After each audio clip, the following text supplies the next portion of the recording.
Hey guys, YouTuber Unhindered here. Alright, now here I am to continue on with my sports movie reviews. And now here I am with a review for Angels in the Outfield.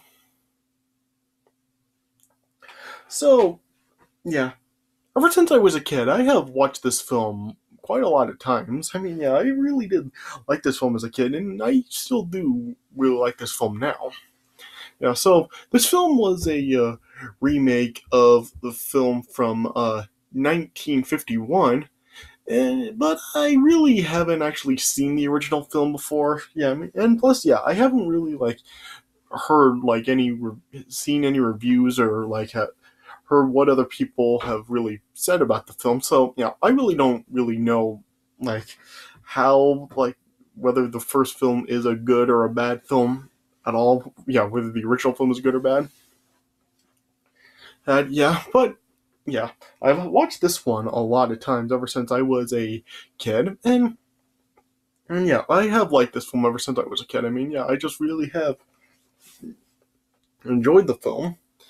I do know that this film does do like this film isn't totally like the original film, because I do know in the original film the film is set around the Pittsburgh Pirates, and with this one it's actually set around the Angels. Yeah, at this time they were the California Angels, but of course they've gone through a bunch of different names. They've been the Anaheim Angels. They're the Los Angeles Angels of Anaheim right now. So yeah, they have gone through quite a few name changes during the time that they've been an official MLB team.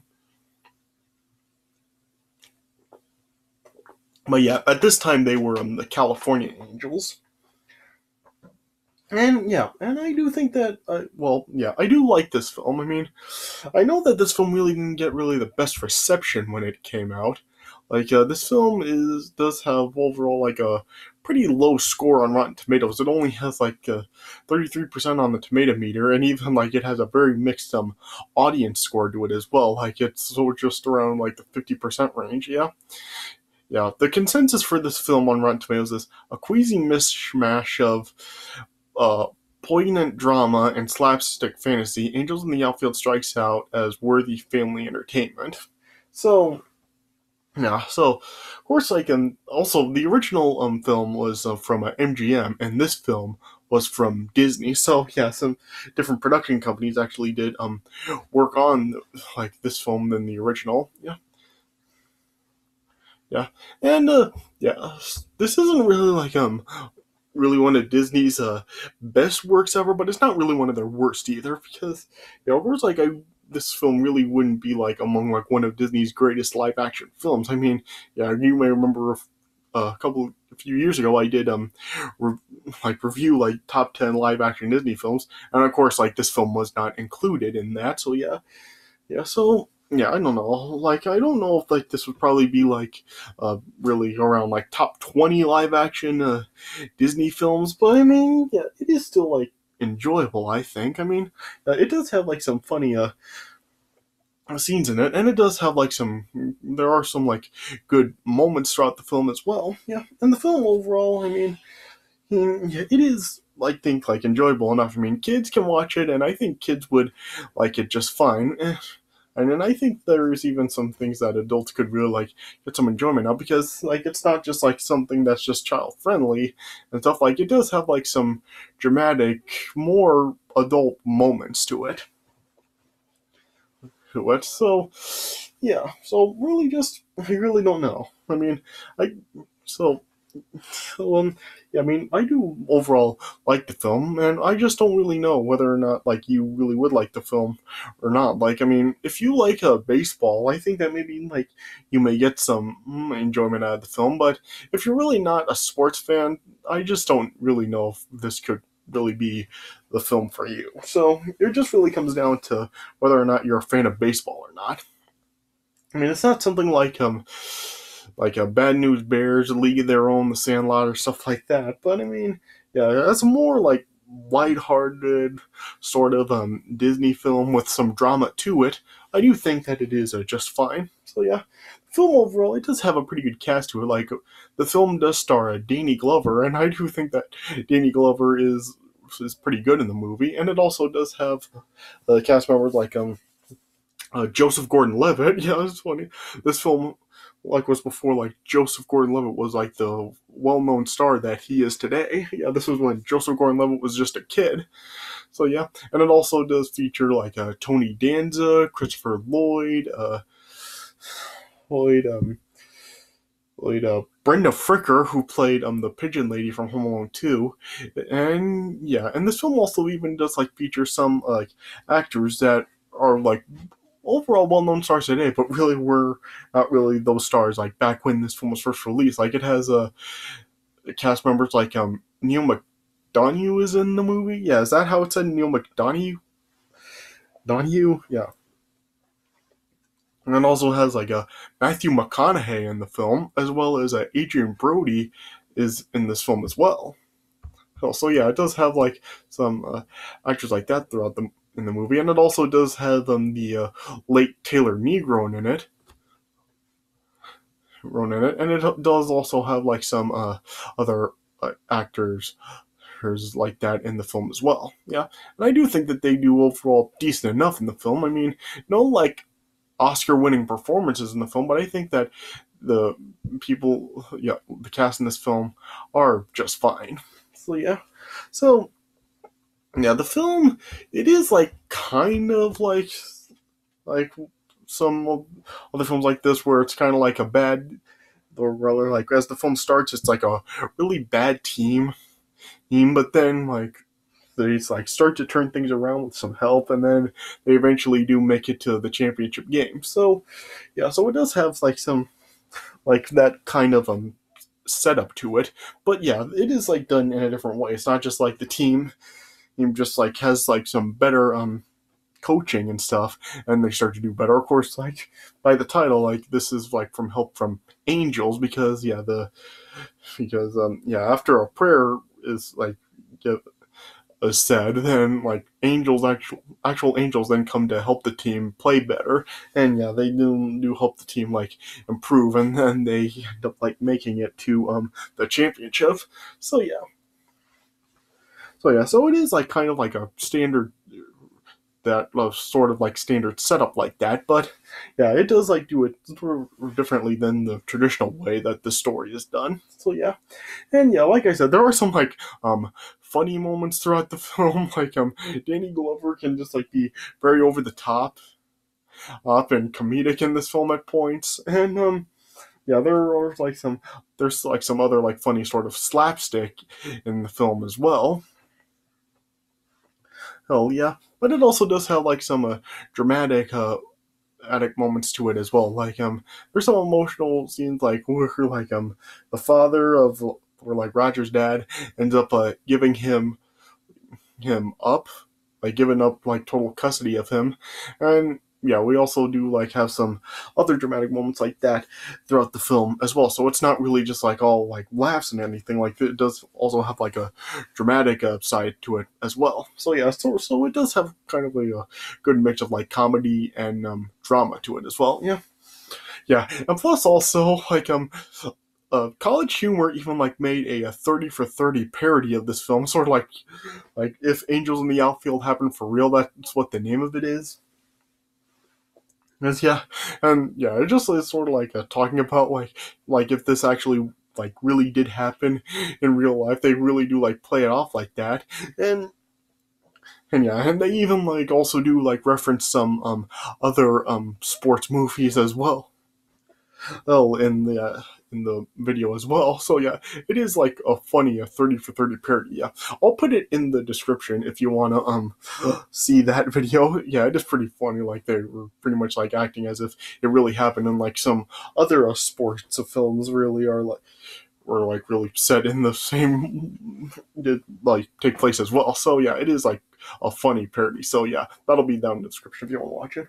But anyway, yeah. So really, I really don't know what else to really say about this film. Just yeah, like I said, it really just comes down to really if you like baseball or not. Like, if you like baseball, you may like this film, and if you don't, I just really don't know whether or not you would enjoy this film. So all I can really say is just check this film out and decide for yourself. So yeah, so really just I really don't know what else to say about the film. I mean, I like it, but yeah, it's personal preference. So yeah, just watch the film and just make your own judgment. So yeah, so I would probably give the film probably like around 3 stars out of 4. I mean, I know that I may be like overrating it for some, but yeah, it really is just from like my personal taste and just like how much I really did grow up with this film because I did watch it a lot and I do like it. So yeah, I would give it 3 stars out of 4. All right, so yeah, so okay, so let me just talk about the premise of the film. So as the film opens up, it shows that Roger Bowman and his friend JP are like in foster care because this film like shows that they each have a dead parent and their other parent, like their living parents, are not really in a position to really care for them. So yeah, the two of them are in foster care. And then one day, Roger ends up getting a visit from his dad, and yeah, Roger's dad, who's played by Dermot Mulroney. Yeah, you may know him from My Best Friend's Wedding. Yeah, and yeah, he is. Yeah, um, yeah, and he's just like pretty much like telling Roger that like he's gonna be going up north, but yeah, he also like explained to Roger that like it's not really like working out for him and coming to get Roger for them to be family, and so yeah, he was pretty much just telling Roger that he's gonna have to like sign a release. He's in court, so yeah, it basically is like telling him that he like Roger won't be back in his dad's custody. That's the end. Yeah, Roger then like just asks his dad when they're going to be a family again, and yeah, Roger's dad just sarcastically said when the Angels win the pennant. Yeah, because yeah, in this film, just the Angels are just like so bad. They're in last place in the league. He again, yeah. So yeah, he's basically just like was basically like putting it as if like since the Angels are so bad, they're probably never going to win a pennant. So yeah, so that was basically like what his dad was basically trying to tell him. Yeah. Yeah. And then it showed that like the Angels really were like playing really badly. Like during a game against the Blue Jays, they were down 7-0, and it showed that like their two outfielders ended up like constantly like colliding with each other, and the Angels manager George Knox was just like so livid with the team because of how bad they were playing, and he ended up actually fighting his pitcher Frank Gates. Right, yeah. And then it showed that like Knox and the Angels the Angels sportscaster Ranch Wilder, they're also like rivals with each other because yeah, they did like kind of have a history when they were players. Yeah, and yeah, it also was like this film also does like say that like Knox used to like manage the Cincinnati Reds before, and then yeah, he did come to the Angels to try to like turn them around. Yeah, and it turned out and at this point they were like at the halfway point of the season. Yep.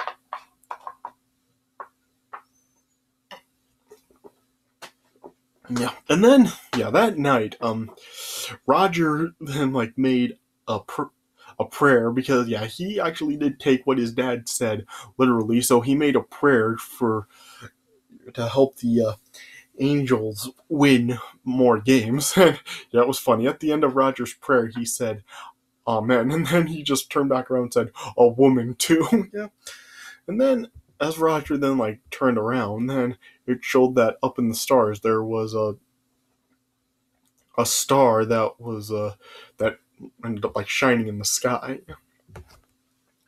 Then the following day, as Roger and JP and he then like attended a game, it showed then like the Angels still were playing bad, and then but yeah, there was like no score in the game going into the sixth inning of the game, and then after like one of the Blue Jays then like hit a ball really good, then as the ball then was like heading towards like center field, then the Angels center fielder Ben Williams, who was played by Matthew McConaughey, was trying to go after the ball. But then Roger then saw up in the sky two angels coming down, and as Ben Williams jumped up in the air, the two angels like held his arms to keep him in the air, and Ben Williams then was able to catch the ball. Well, yeah. Yeah, but then like it showed that like as Roger was trying to talk to other people about like the two angels coming down, like nobody else were able to see the angels, and then the angels, then like the main like head angel, then like appeared, and then he then just like went by the name Al, and then he was just telling Roger that they were angels and that like nobody could see or hear the angels but him, and they were there to like answer Roger's prayer. Yeah. And then in the bottom of the ninth, as there was still no score in the game, then the Angels' catcher Mesmer was up to bat, and then it showed that there was another angel that had like was with Mesmer, and then the angel helped Mesmer hit the ball, and it was just a huge home run. The bat ended up breaking, and even like the ball ended up splitting open. But the Angels then. And it was a home run, and then the Angels ended up winning a game, breaking their 15-game losing streak. Yeah, and Knox was just like shocked and speechless that the Angels actually won a game, and then as like a few kids were like called onto the field as winners to get a picture with Knox, and Roger was one of them. And then Roger was just like telling Knox about the angels that he saw, but Knox just felt that Roger was psycho. But then Roger just told Knox to just ask Ben Williams and Mesmer about it, and they would tell him what went on. And then that's what Knox did the following day. And then both Williams and Mesmer were then just saying that they could feel that there was like somebody else there with them as they had their plays. Then one day, Knox then went over to Roger's house and then just like was asking him more about like why he felt that there would be angels there, and he just asked and invited Roger over to the next game. So Roger and JP then attended the next game against the Oakland A's, and they like had a seat right next to the dugout. And then there was like some funny slapstick. Knox's assistant David, it was just like attending to the boys, making sure that they were happy and stuff, and he was just bringing them constant concessions, and JP accidentally like squirted some mustard on David's suit, and then ended up dropping his soda right onto his pants as well. Well, and then Al then appeared and to Roger again, and then he just told Roger just to not tell anybody about the Angels, because if people know they're around, then the Angels really can't get near the team. And then Roger then like explained to Knox that he saw another angel, and then Knox just like was telling Roger that if he sees an angel, then he should just make a signal to let him know. So then Roger decided to use a signal where he like is flapping his arms, like waving his arms like wings. And then as David then like came back with some more concessions, which include nachos, JP put like the nachos on David's seat, and David ended up like sitting on the nachos. So they were just like making David go through hell.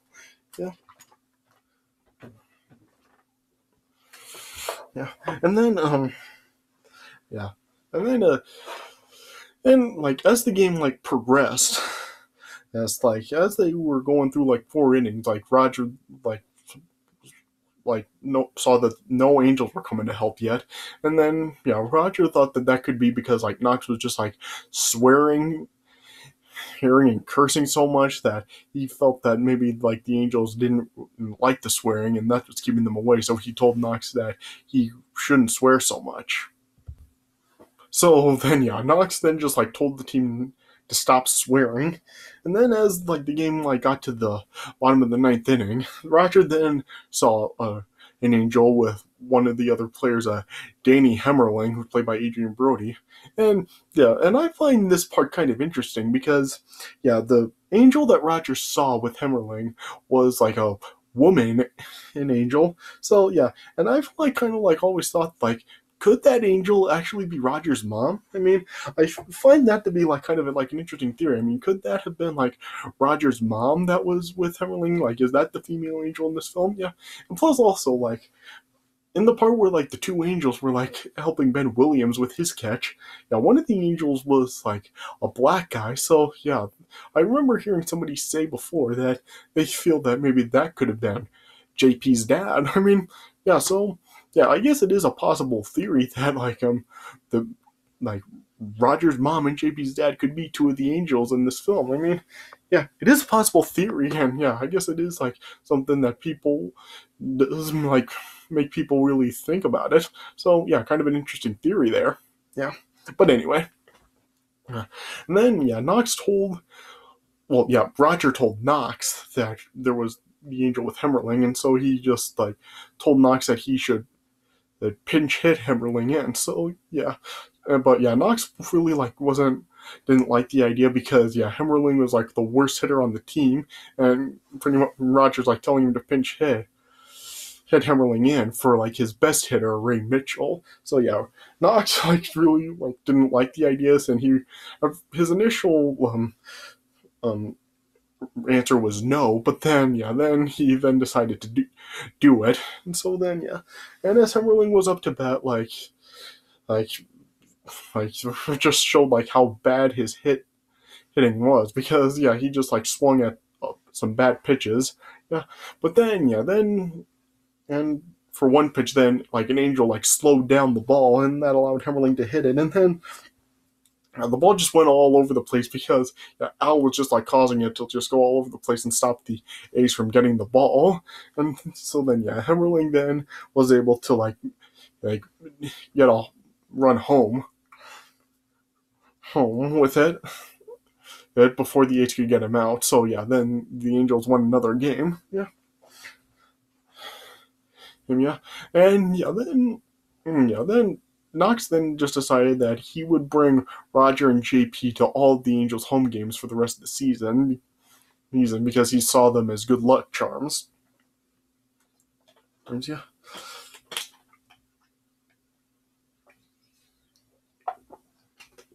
Yeah.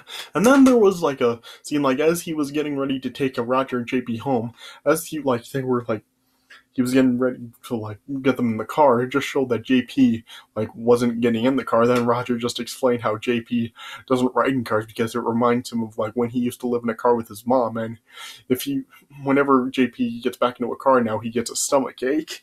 So yeah, it kind of shows how like JP is like really kind of like missing his mom and stuff. Yeah.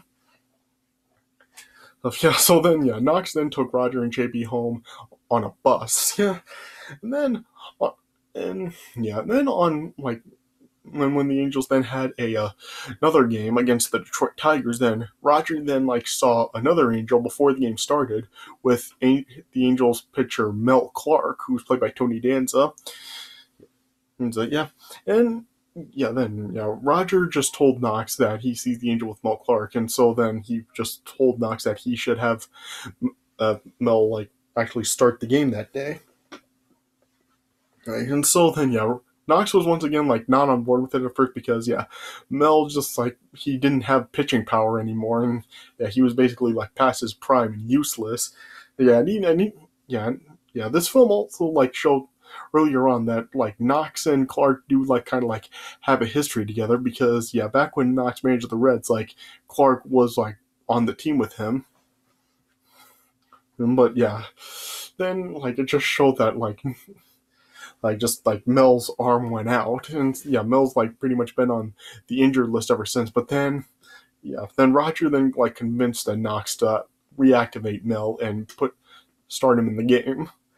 And then and it showed that as Clark was like warming up, he was like really rusty, just really unable to really like throw like pitches over the plate. But then as the game actually then started with the Angel helping Clark, he just like had some very powerful like pitches.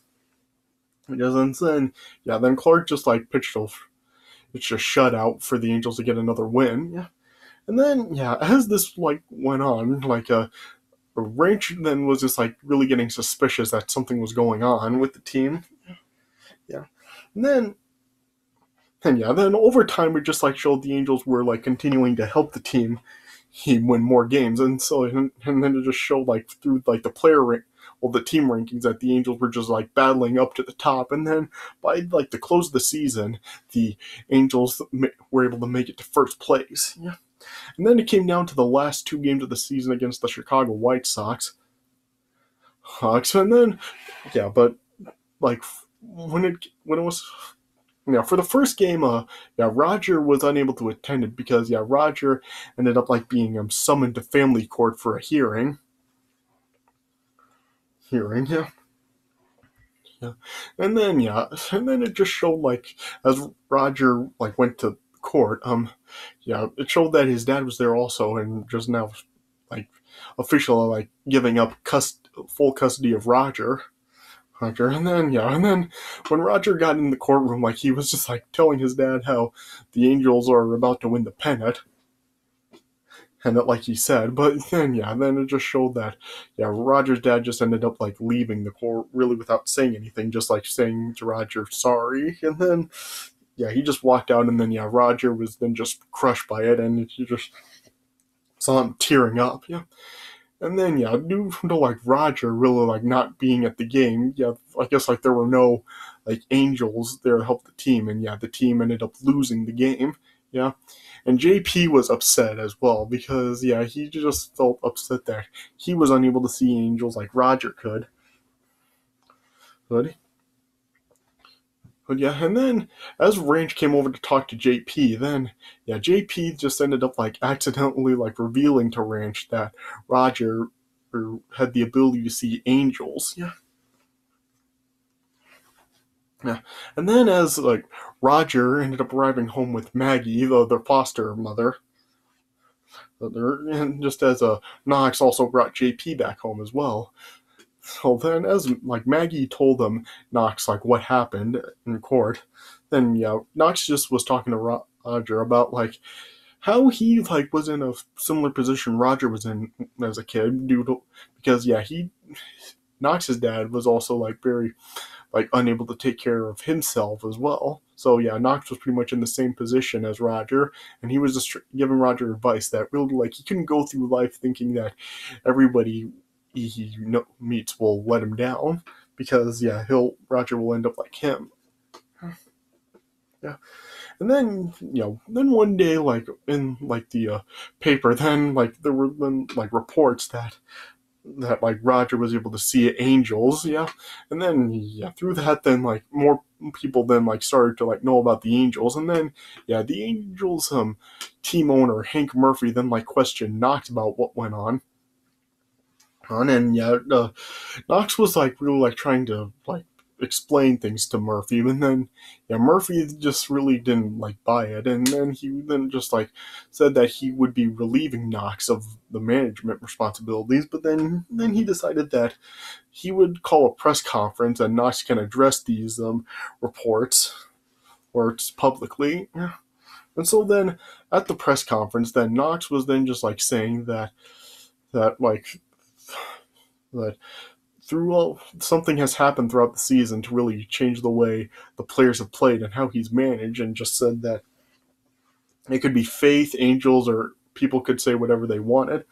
And as Ranch then was like starting to question Knox about what he really feels, then it was Roger and JP then like ended up like telling Maggie what has been going on. So then Maggie, Roger, and JP attended the press conference as well, and then Maggie then like spoke up and then was just explaining Roger's ability, and was just like saying that if Roger would actually like tell everybody what has been happening, happening, people would just laugh at him. But then, yeah, she was then like comparing it to like other like stuff that's happened when players have like thanked God in sports, or just saying how nobody really laughs at that stuff.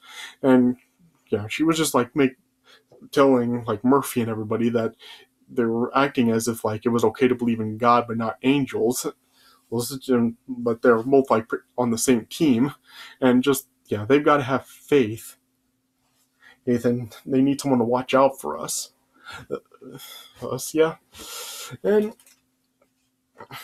and then yeah, then like Mel Clark ended up like speaking up, saying that he doesn't know if there are any other angels out there, but he wouldn't play for anybody but George Knox.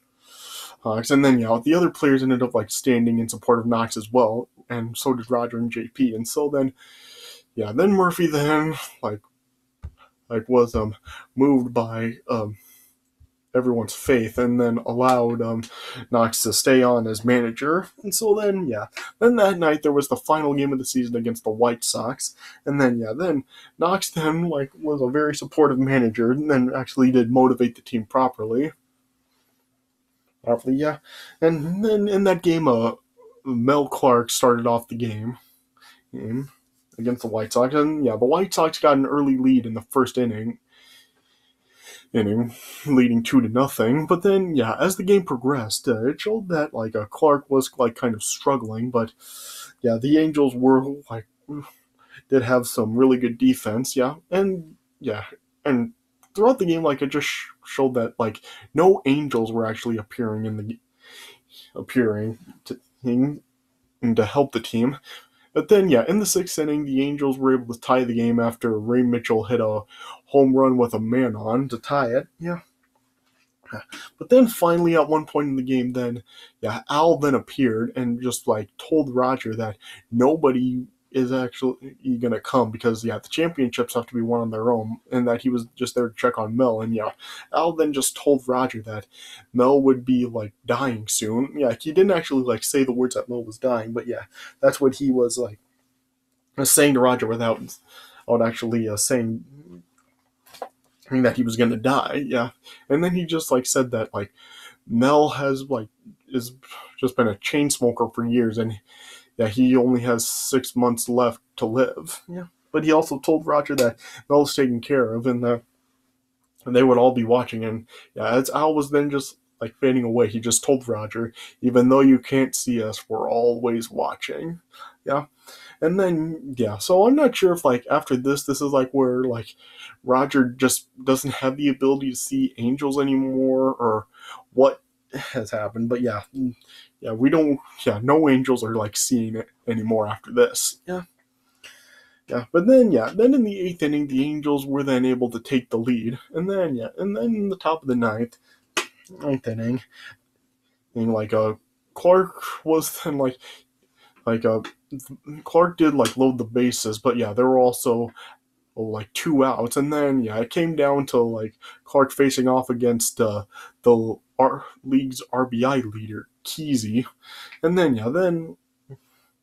and the count ended up being full, and then it just showed how like fatigued and tired Clark was. Yeah, because Clark had like thrown like over 150 pitches by that point. And so then Knox then just like decided that he had to take Clark out, but Roger like was just like trying to plead to Knox not to do it, to at least let him try. All Clark has to do is believe. Yeah, but then then Knox then like walked onto the field and talked to Mel, and Mel was just telling Knox that he had nothing left. But then Knox then like just told old Clark that he does have one strike left, and then Roger then came out of the dugout.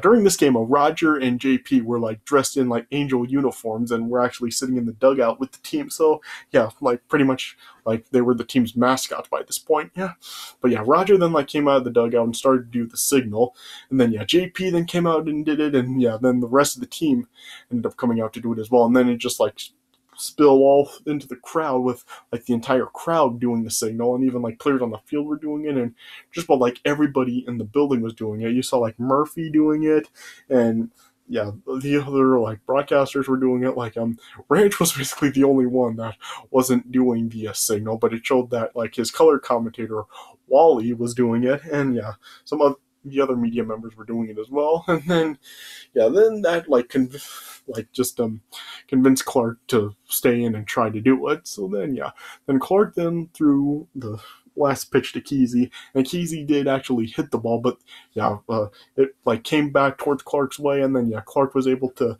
actually catch the ball for the out, and then that gave the Angels the pennant championship. So then yeah, the entire team was just then celebrating on the field.